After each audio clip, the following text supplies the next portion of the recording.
ইয়া মুমিনু।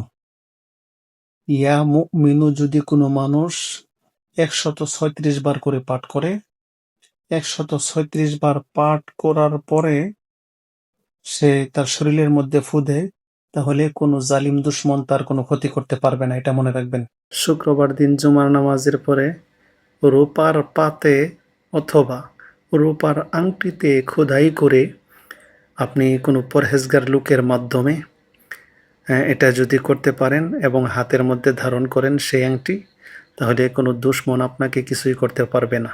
যে কোনো মানুষকে যদি আপনি বশ করতে চান, যে কোনো মানুষকে যদি আপনি বাধ্য করতে চান, তাহলে কি করবেন? সর্বপ্রথমেই ইয়া বুদ্ধহু 21 বার পাঠ করবেন। 21 বার পাঠ করে আপনি পানির মধ্যে ফু দিয়ে সেই পানি আপনি যাকে খাওয়াবেন, নিয়তটা যদি সঠিক সহি হয়ে থাকে, সে আপনার বাধ্য হয়ে যাবে। যে কোনো মানুষকে বাধ্য করার জন্য যাকে আপনি বশ করবেন, যাকে বাধ্য করবেন, তার কপালের চুলের মধ্যে ধরে হালাল নিয়তে সৎ উদ্দেশ্যে ইন্না আনজালনাহু ফি লাইলাতিল কদর, ঠিক আছে, সূরা কদর পাঠ করবেন 7 বার, ইনশাল্লাহ সে 100% গ্যারান্টি সহকারে আপনার বাধ্য হয়ে যাবে, আপনি নিজে যদি সৎ থাকেন, আপনার উদ্দেশ্য যদি সৎ হয়ে থাকে। দীর্ঘদিন হয়ে গেছে, 5, 6, 10, 20 বছর, 30 বছর হয়ে গিয়েছে, অনেকের বিবাহ হয়েছে, তবে কোনো বাচ্চা কাচ্চা সন্তানাদি হচ্ছে না এখনও পর্যন্ত। বিভিন্ন ট্রিটমেন্ট করার পরেও এরকম যদি হয়ে থাকে, তাহলে আপনারা কি করবেন? যোগাযোগ করবেন আমাদের সাথে। সম্পূর্ণ ফ্রি, সম্পূর্ণ টাকা ছাড়া আপনারা ফ্রি ট্রিটমেন্ট পাবেন ইনশাআল্লাহ।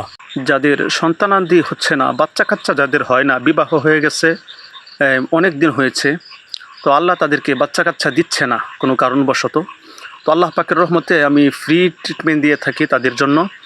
ইনশাল্লাহ আপনার সন্তান হবে, এটা সম্পূর্ণ ফ্রি, আজীবন, আমি যতদিন জীবিত আছি ইনশাল্লাহ।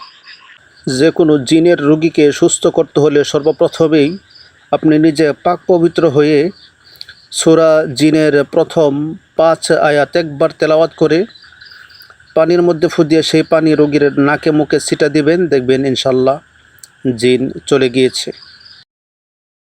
আপনার নিয়ত, আপনার উদ্দেশ্য যদি হালাল এবং সৎ হয়ে থাকে, তাহলে যে কোনো মানুষকে আপনি যদি বাধ্য করতে চান বা বশ করতে চান, তাহলে আপনি কি করবেন? আপনি সর্বপ্রথমে 10 বার দুরুদ এবং 10 বার আস্তাগফিরুল্লাহ পাঠ করে ইয়া বুদ্ধহু 500 বার পাঠ করে যে কোনো মিষ্টি জাতীয় দ্রব্যের মধ্যে ফু দিয়ে সেটা খাওয়াইবেন কৌশলে, ইনশাল্লাহ সে আপনার বাধ্য এবং বশ হয়ে যাবে। যে কোনো পেটের ব্যথা থেকে মুক্তি পাওয়ার জন্য সূরা ফাতিহা 7 বার পাঠ করে পানির মধ্যে ফু দিয়ে সামান্য একটু লবণ গ্লাসের মধ্যে দিয়ে সেই পানিটা খেয়ে ফেললে সাথে সাথে পেটের ব্যথা থেকে মুক্তি পাবেন ইনশাল্লাহ।